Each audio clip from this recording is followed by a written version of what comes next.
E como sempre que tocamos un tema, gustanos buscar outras miras. Neste caso, como mira Jorge Mira, o noso sabio e listo de plantilla. Un aplauso para Jorge Mira, por favor.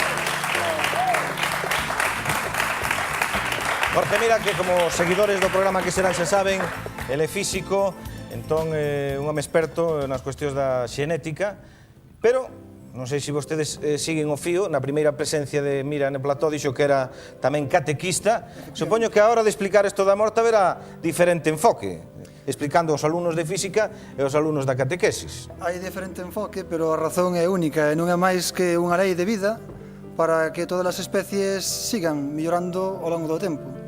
A morte é un tributo que unha especie paga á evolución. Se non morréramos, chegaríamos a un límite de estancamento absoluto, aparte de que teríamos un problema de superpoblación como que xa coñecemos por algún día. Xa falamos aquí hai uns días, sí.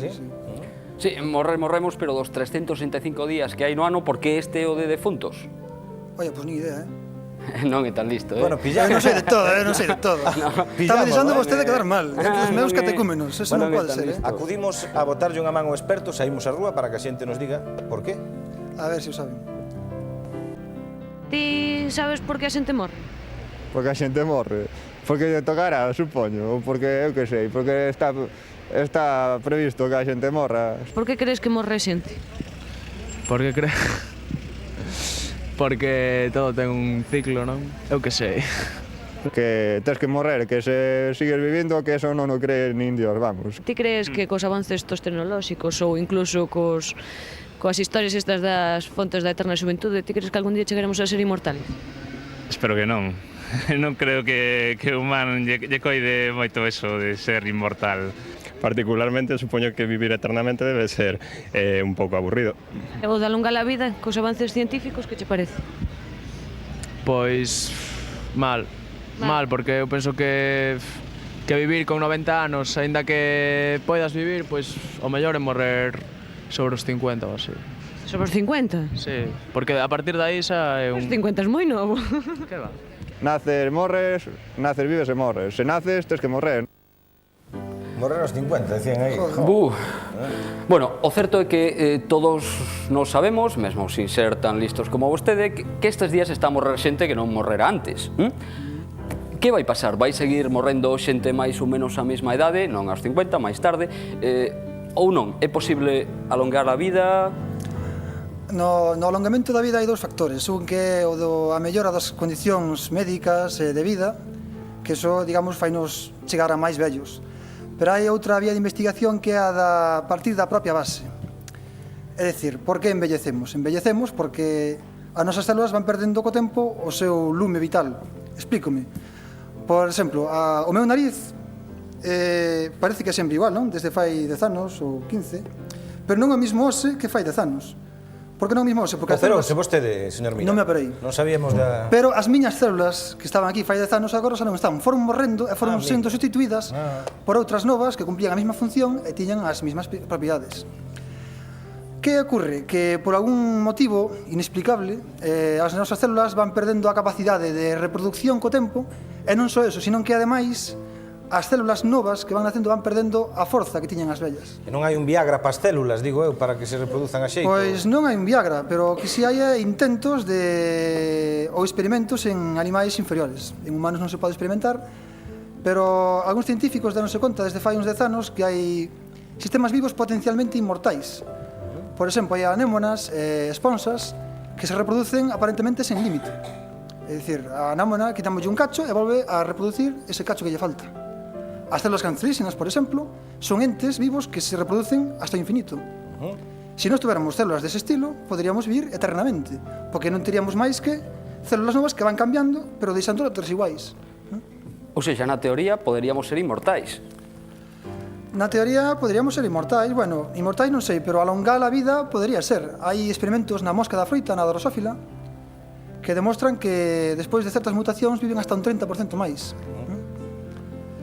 Esos experimentos, vostede que está aí na hallada do científico, cando se poderán aplicar así nos humanos? No ser humano é difícil, porque todo isto está determinado polo ADN. O ADN é unha cadena de proteínas, máis ou menos, que ten pequenos cachiños chamados senes, que son os que un pouco os aparelladores do noso corpo, non? Un aparellador nunha casa di, encofra esta columna, pon ali un taíque, pois o ADN di, pon aí unha orella, esta célula fai máis así, que aguante máis, que aguante menos.